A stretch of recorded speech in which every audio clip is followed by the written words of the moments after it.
Morning mga idol ko. Ayan ang aso kong arte. Super arte yan kung kumain. O, di ba? O, di ba? Nasa sopa. O, di ba? O, ang ganda. O, ayan, ayan.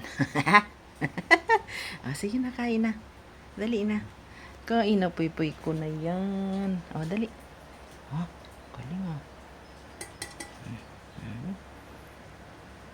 Diba? Ganyan ka-arty ang kay ko. Kailangan inuuto-uto mo yan. Yan. Diba? Para ubusin. Sayang yung brown rice soy. Kung hindi mo ubusin yan. Diyos, ay, may buhok pa. Ew. Diyos ko. Alam mo ba, kung hindi mo talaga sayang yung pagkain eh. Tapos palaging naitatapon. Tinan mo. Ako wala akong ulam. Pero yung ulam niya, fried chicken. 'Di ba? Sige na, ubos yan, ubos. Sige na. Dali na. Kailangan utuin talaga ito. Dali na. Sayang yung kanin, soy. Dali. Ay, dali. Kain na.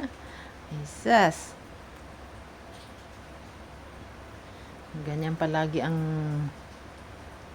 inuubos yung ulam. Ganyan ang senaryo namin palagi pag magpapakain. Sayang kasi ang pagkain.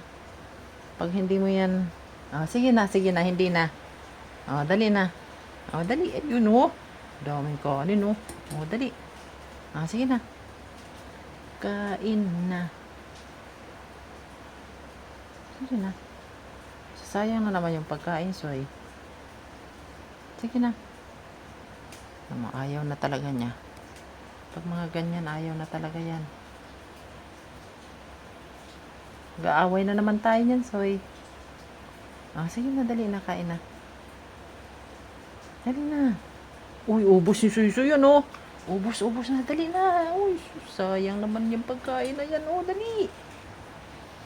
Sige na, dali. Ayan, very good, kuya. Dali na. Sige na, ubos na, oh. Ano oras na, oh. Sige na.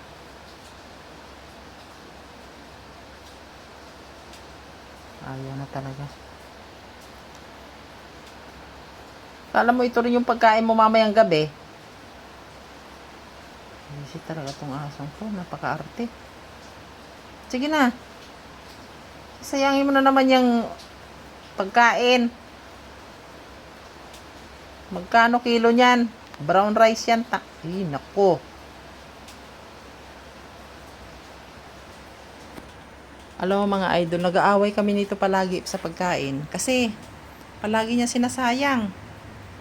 Ang pagmumukhang yan, napaka-arte. Yan, mukha na yan.